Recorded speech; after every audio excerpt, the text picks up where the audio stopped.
Black hole के बारे में तो हम सब ने सुना ही है, जिसकी ग्रेविटी इतनी स्ट्रांग होती है कि लाइट भी इससे एस्केप नहीं कर पाती।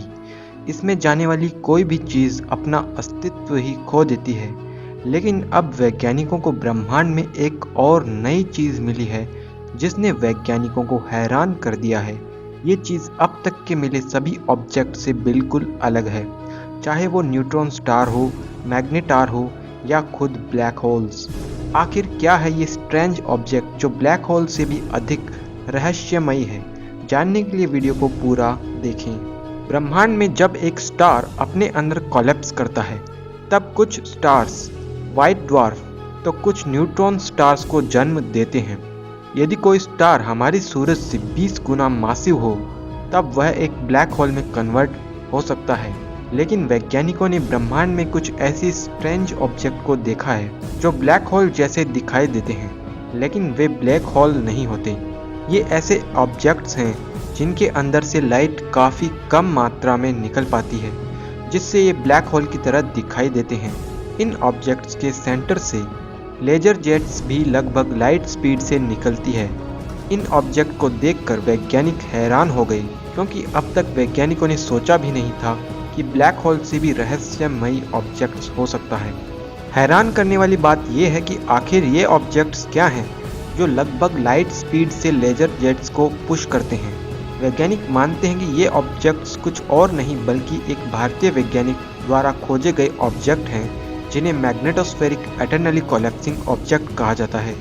ये एक भारतीय वैज्ञानिक आभास मित्रा की रिसर्च है, जो मानते हैं कि ब्रह्मांड में ऐसे भी कुछ ऑब्जेक्ट्स हैं जो लगातार अपने अंदर कोलैप्स करते रहते हैं, लेकिन लगातार इनकी कोलैप्सिंग रेट भी कम हो जाती है। इसलिए ये ऑब्जेक्ट हमेशा कोलैप्स करते रहेंगे, यानी कि इनकी लाइफ इनफाइनाइट होती है, ये कभी ख़त्म नहीं होते।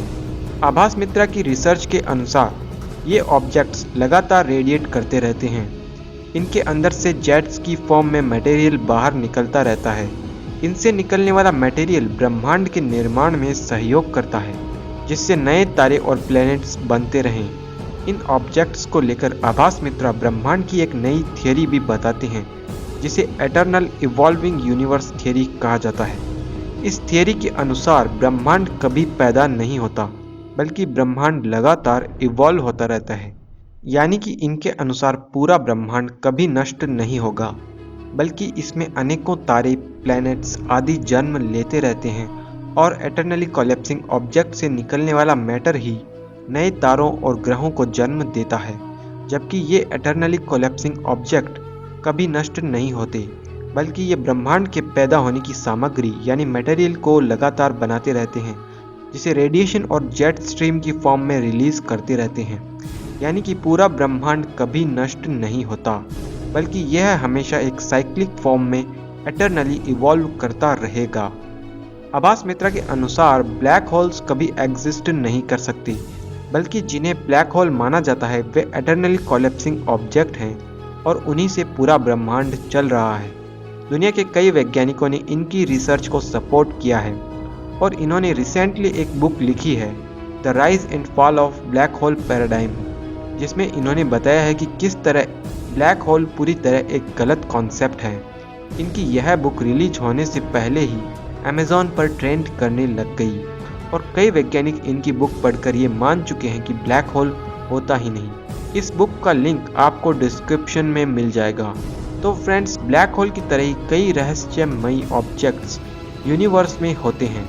इस नई जानकारी के बारे में आप क्या सोचते हैं, कमेंट में मुझे ज़रूर बताएं।